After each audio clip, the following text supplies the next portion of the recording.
हाँ दोस्तों नमस्कार। एक बार फिर से आप सभी लोगों का आपके अपने YouTube channel physics with concept पर दिल खोल करके हार्दिक स्वागत और अभिनंदन है। दोस्तों आज की क्लास में हम सभी लोग देखने वाले हैं वैद्युत द्विध्रुव के कारण वैद्युत क्षेत्र की तीव्रता, वो भी किसी भी बिंदु पर। इससे पहले हमने अच्छी स्थिति में, फिर जाके हमने निरक्षी स्थिति में देखा, और आज की क्लास में हम लोग देखने वाले हैं किसी भी बिंदु पर वैद्युत द्विध्रुव के कारण वैद्युत क्षेत्र की तीव्रता कैसे निकालते हैं। ठीक है ना, मज़ेदार टॉपिक है, जानदार टॉपिक है, लेकिन एग्जाम में जल्दी आता नहीं है। ठीक है, तो अपने को एग्जाम में आए या ना आए ये अभी महत्वपूर्ण नहीं है। अपने को ये महत्वपूर्ण है कि चीज़ें हमें समझ में आ रही है कि नहीं आ रही है, क्या हर एक टॉपिक मैं कर सकता हूँ, ये अभी अपने को देखना है। ठीक ना, तो निकालिए कॉपी और पेन, साथ साथ नोट्स बनाइए, साथ साथ बढ़िया से लिखिए, चेहरे पर बेहतरीन ज़बरदस्त स्माइल लेकर आइए और उसके बाद शुरू हो जाइए। चलिए भाई, वैद्युत द्विध्रुव के कारण किसी भी बिंदु पर वैद्युत क्षेत्र की तीव्रता। तो अपना पहले क्या बनाना है, एक वैद्युत द्विध्रुव बनाना है। वैद्युत द्विध्रुव की डिफिनेशन याद हो गई ना कि वैद्युत द्विध्रुव क्या होता है, एक ऐसा निकाय, देखो ये मैंने बना दिया निकाय, एक ऐसा निकाय जिसमें दो बराबर व विपरीत आवेश एक दूसरे से अल्प दूरियां पर स्थित हो। बराबर व विपरीत आवेश माइनस क्यू और प्लस क्यू ले लिया। ये बराबर और विपरीत आवेश है, इनके बीच की टोटल दूरी होती है 2l। कहाँ पे निकालना है, किसी बिंदु पर। यहाँ पे निकालते तो अच्छी स्थिति कहलाता, यहाँ पे निकालते तो निरक्षी स्थिति कहलाता, लेकिन ना तो अच्छी निकालना है ना तो निरक्षी निकालना है, हमको तो निकालना है किसी भी बिंदु पर। अरे लो भाई, किसी बिंदु पर मैंने ये ले लिया, ये हो गया किसी बिंदु पर। तो ये हट जा भाई, तू हट जा रे। चलो भाई, किसी बिंदु P है, इस P पर हमको क्या चाहिए, वैद्युत क्षेत्र की तीव्रता चाहिए। अच्छा, कहाँ से निकालते हैं वैद्युत द्विध्रुव के, हमेशा सेंटर से निकालते हैं। सेंटर मान लेते O, इस O से R डिस्टेंस पर कोई बिंदु P है। ठीक है, अब दोस्तों देखो, अब यहाँ पे चीज़ें थोड़ा सा है अलग। ठीक है, ये डिस्टेंस कितना भाई, ये डिस्टेंस अपने को R है, R दूरी पर कोई बिंदु P है। ठीक ना, यहाँ पे निकालना है। अब इसमें हम लोग जो अच्छी स्थिति पढ़े हैं, जो निरक्षी स्थिति पढ़े हैं, उसका यहाँ पे यूज करने वाले हैं। जो अच्छी स्थिति और निरक्षी स्थिति पढ़े हैं ना, उसका यूज करने वाले। देखो क्या हमने अच्छी स्थिति में आपको क्या सिखाया कि ये वैद्युत द्विध्रुव है, थोड़ा तेज करते ताकि आपको अच्छी स्थिति वाला फिर से हल्का फुल्का काम में आ जाएगा। ठीक है, माइनस क्यू प्लस क्यू, यहाँ O से R दूरी पर हम लोग कोई बिंदु P था, उस बिंदु P पर वैद्युत द्विध्रुव के कारण वैद्युत क्षेत्र की तीव्रता निकालते थे। तो प्लस के कारण मैंने क्या बताया, प्लस से दूर, माइनस के कारण क्या बताया मैंने, माइनस की ओर। इन दोनों का परिणामी E बराबर लिखा था मैंने E1 माइनस E2। क्यों E1 माइनस E2 लिखा था, उसमें बताया कि E1 बड़ा है E2 से, तो E1 और E2 का परिणामी E है, E की दिशा किधर होगी, E1 की ओर।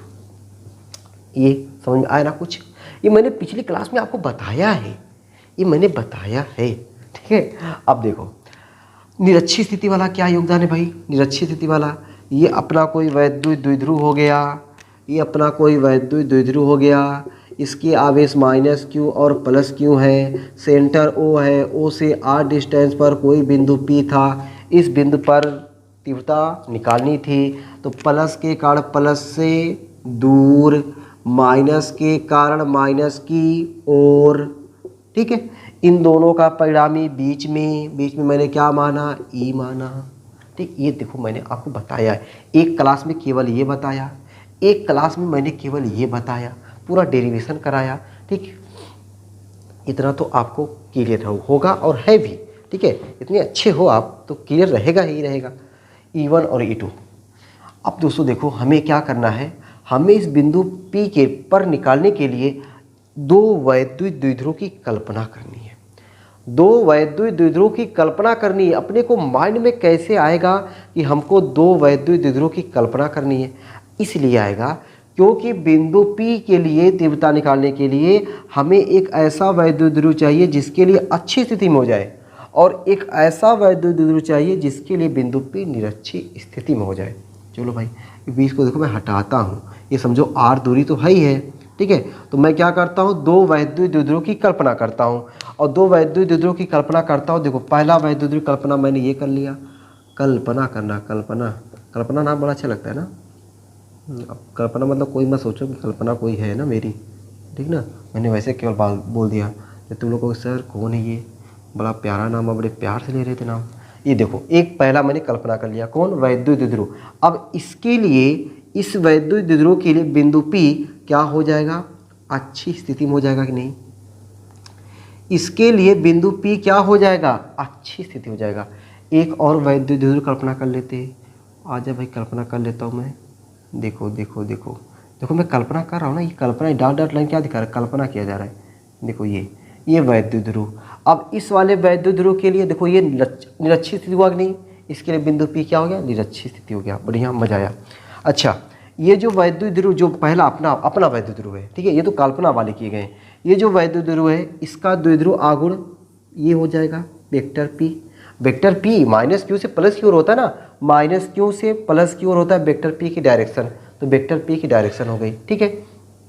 अब दोस्तों जरा ध्यान से देखना कि ये वाला जो वैद्युत द्विध्रुव है, ये वाला जो वैद्युत द्विध्रुव है, इस वाले के साथ थीटा कोण पर झुका है कि नहीं झुका है, झुका है, झुका है ना, झुका है, एकदम झुका है।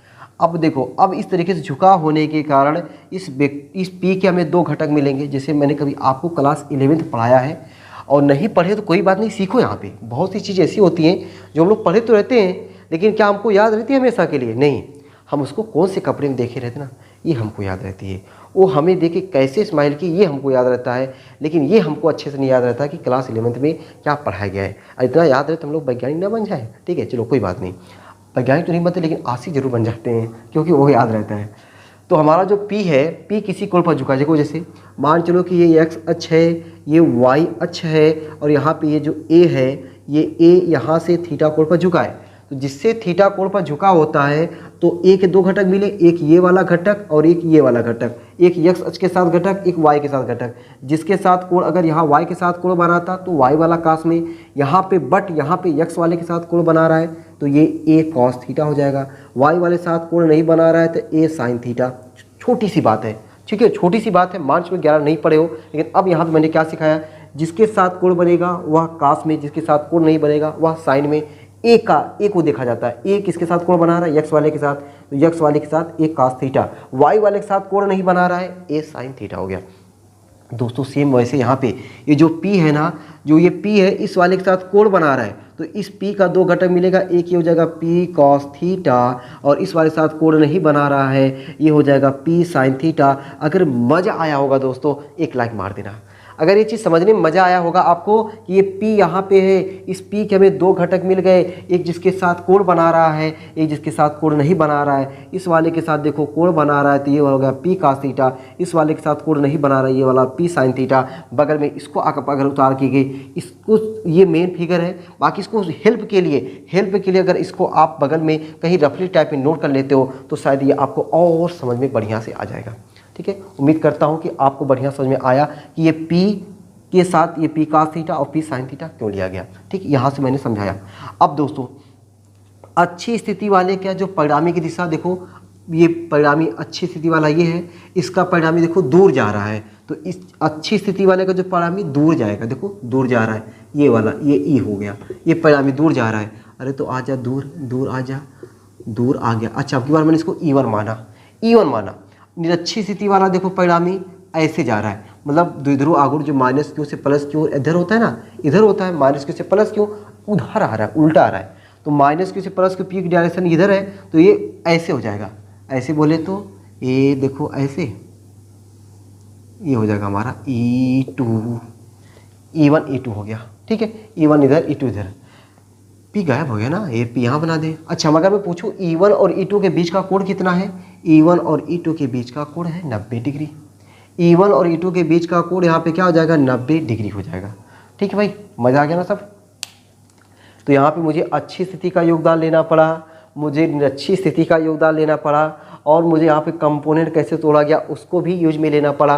तो ये सब यूज को लेकर के ये सब मैंने फिगर बनाया। और फिगर अगर आपको थोड़ा सा दिक्कत है, वीडियो को फिर से पीछे आओ, फिर से मैं वैसे ही बताना शुरू करूँगा, आप वैसे ही देखोगे तो आपको पूरा बढ़िया तरीके से समझ में आ जाएगा। ठीक है, चलो अब ये सब चीज़ों को मैं मिटा दूँ, डेरिवेशन करूँ ना, अब डेरिवेशन करूँ भाई, चलो डेरिवेशन करते हैं। ठीक है, इसको मैंने मिटा दिया। ठीक है, आपको फिगर बनाना है बढ़िया तरीके से। और अगर इस सब की हेल्प लेनी है तो आप वीडियो में अपलोड किया हुआ पहले से अगर पढ़े हैं तो ठीक है, नहीं पढ़े तो आपको ये समझ में आने वाला नहीं है भाई। ठीक ना, अगर नहीं पढ़े हैं तो, अगर पढ़े हैं तो आपको पूरा पूरा आ रहा होगा, नहीं पढ़े होगे तो नहीं आने वाला है। ये मेरी गारंटी है भाई, ये मेरी गारंटी है। अब दोस्तों E1 का मान, E1 बोले तो अच्छी स्थिति। अच्छी स्थिति का मैंने पिछली क्लास में डेरिवेशन सिखाया आपको। अच्छी स्थिति का फार्मूला मैंने निकाला 2kp/r³ निकाला। अच्छी स्थिति मैंने डेरिवेशन करके क्या निकाला 2kp/r³। अरे p के साथ कोण बन रहा है तो p केवल नहीं लेंगे, p cos थीटा लेंगे, p cos theta. 2kp/r³ cos theta, 2kp cos थीटा/r³ E1 का मान आ गया। E2 बराबर, E2 क्या है, निरक्षी स्थिति। निरक्षी स्थिति में हमने फार्मूला क्या निकाला था kp/r³। क्या निकाला था हमने kp/r³। खाली p रहेगा, नहीं रहेगा, p के साथ साइन थीटा रहेगा, kp साइन थीटा/r³। उम्मीद करता हूँ कि ये दोनों चीज़ें भी समझ में आ गई होगी। ठीक है, E1 और E2, E1 और E2 दोनों किसी कोण पर झुके हैं। जब दो वेक्टर किसी कोण पर झुके हों तो उनका परिणामी कड़ी वाला। जब दो वेक्टर एक ही दिशा में हो दोनों का परिणामी जुड़ जाता है। जब दो वेक्टर किसी मतलब अलग अलग दिशा में हो परिणामी घट जाता है। किसी कोण पर झुके हों तो कड़ी वाला फार्मूला लग जाता है। तो अपने को यहाँ क्या है, कोण पर झुके, कितने कोण पर, 90 अंश पे। यदि क्या लिखे भैया, यदि E1 व E2, यदि E1 व E2 का परिणामी, यदि E1 व E2 का जो परिणामी है ना, यदि E1 व E2 का परिणामी बड़का E हो, ठीक ना, बड़का E हो तो बड़का E निकालने के लिए बड़का E बराबर कड़ी वाला फार्मूला। कड़ी में E1 square plus E2 square plus 2E1 E2 cos 90 degree, cos 90 degree. अब तो cos का मान याद होगा ना, cos 90 अंश का मान 0। अब 0 रखोगे तो यहाँ से आता पूरा मान 0 हो गया। तो अपने को बचा क्या, अपना क्या बचा भाई, अपना हिस्सा वाला क्या मिला, E1 square plus E2 square. बस भाई कुछ नहीं करना है, जितना काम था सब पहले हो चुका है, अब केवल मान रख देना है। E1 का मान है 2kp cos थीटा/r³ का होल स्क्वायर प्लस E2 का मान है kp साइन थीटा/r³ का होल स्क्वायर। ये थोड़ा कड़िया बढ़ा देना। या E बराबर क्या कॉमन उमन है भैया, कॉमन उमन देखो जरा, कॉमन देखें kp/r³ kp/r³ है ना कॉमन, kp/r³, kp/r³ का होल स्क्वायर कॉमन है।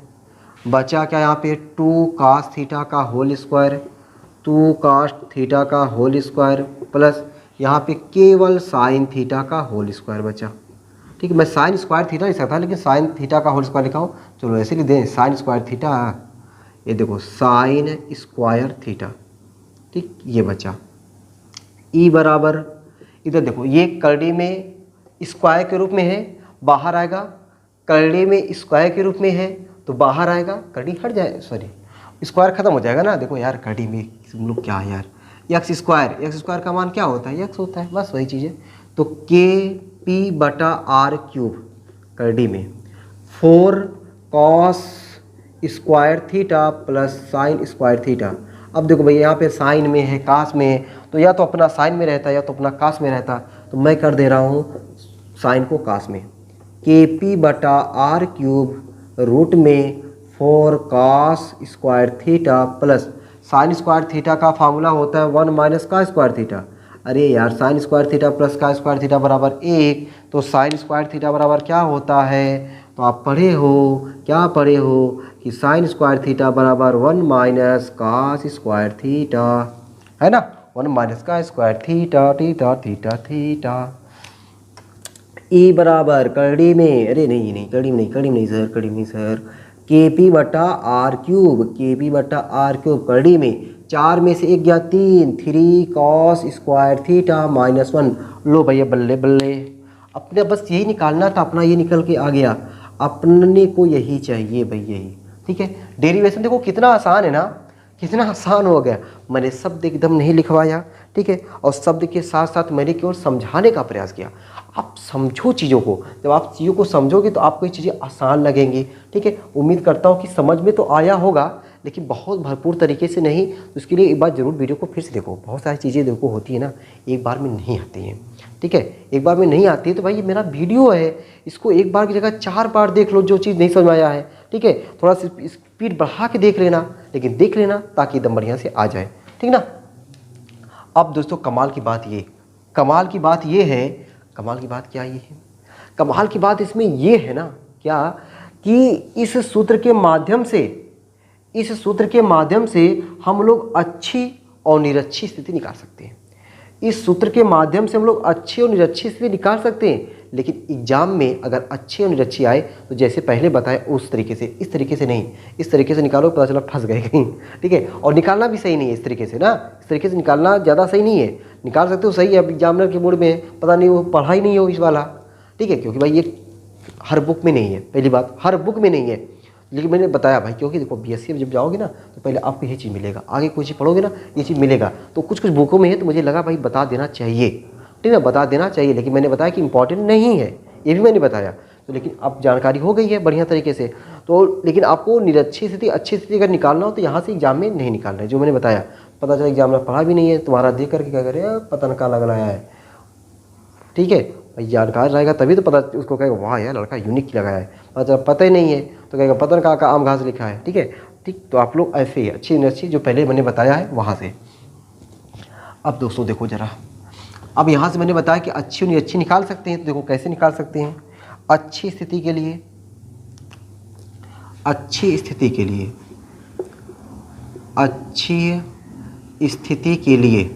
नोट पॉइंट में समझ लो, अच्छी स्थिति के लिए।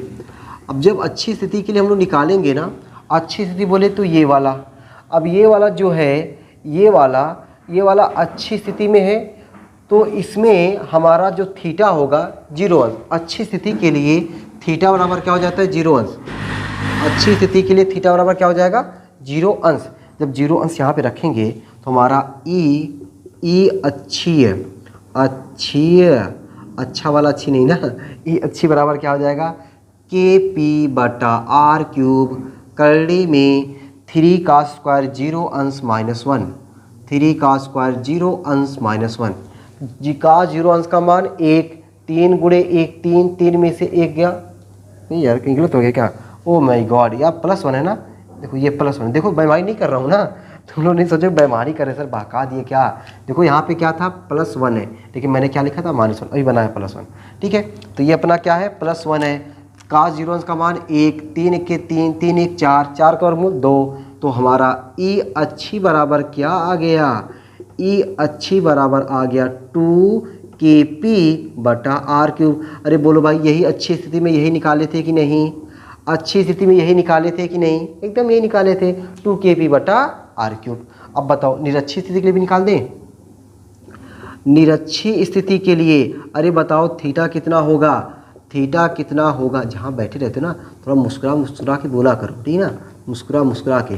निरच्छी स्थिति के लिए थीटा बराबर हो जाएगा 90 डिग्री। ठीक है, अब देखो जब 90 डिग्री रखोगे तो ई निरच्छी बराबर KP बटा R क्यूब करड़ी में 3 cos स्क्वायर 90 अंश +1। cos 90 अंश का मान 0, 3 गुणे 0 0, 0 + 1 1, करड़ी में 1 का मान 1 ही होता है। तो आपको मिल गया ई निरच्छी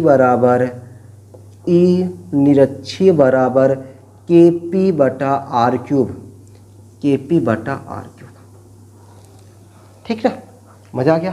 चलो तो ये रहा दोस्तों किसी बिंदु पर वैद्युत द्विध्रुव के कारण वैद्युत क्षय की तीव्रता। हमने आपको वैद्युत क्षय की तीव्रता कितनी स्थितियों में बताया, 3 स्थितियों में। कौन कौन से, अच्छी स्थिति, फिर निरच्छी स्थिति, फिर किसी बिंदु पर। अच्छी स्थिति में कितना आता है 2KP बटा R क्यूब, निरच्छी स्थिति में KP बटा R क्यूब। किसी बिंदु पर अगर आपको फार्मूला याद है तो ठीक है, नहीं याद है कोई बात नहीं, KP बटा R क्यूब करड़ी में 3 का स्क्वायर थीटा +1।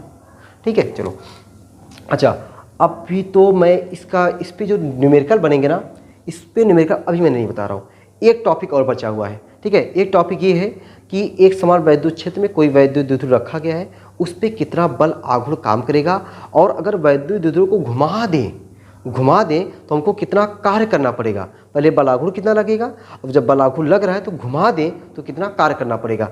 ये 2 टॉपिक मैं बता देता हूँ। 2 टॉपिक बताने के बाद जो कुमार मित्तल की बुक है ना, उस कुमार मित्तल की बुक का मैं कोशिश करूँगा कि मैक्सिमम सवाल मैं बताऊँगा, ठीक है। तो सवाल न्यूमेरिकल का मजा खूब लेना है, ज़बरदस्त तरीके से एंजॉय करना न्यूमेरिकल का, ठीक है। न्यूमेरिकल का जितना ज़्यादा मैक्सिमम, अगर 40 न्यूमेरिकल है तो कोशिश करूँगा 35 से 40 के बीच में मैं खुद बताऊँ, एक न्यूमेरिकल बताऊँगा, एक न्यूमेरिकल का एकदम धुआं उड़ाऊँगा और आप एकदम बढ़िया तरीके से एंजॉय लोगे, ठीक है। तो पहले उन दोनों टॉपिकों को ख़त्म कर लेते हैं ताकि अपना कुमार मित्तल की बुक से ये पहला चैप्टर जो है वो खत्म होगा। उसके न्यूमेरिकल को लगाएंगे, जितना न्यूमेरिकल लगाएंगे ना आपको उतना मजा आएगा। जितना न्यूमेरिकल आप लगाओगे आपको लगेगा ना कि चीज़ें मेरे लिए बहुत आसान है, बहुत आसान है, बहुत आसान है।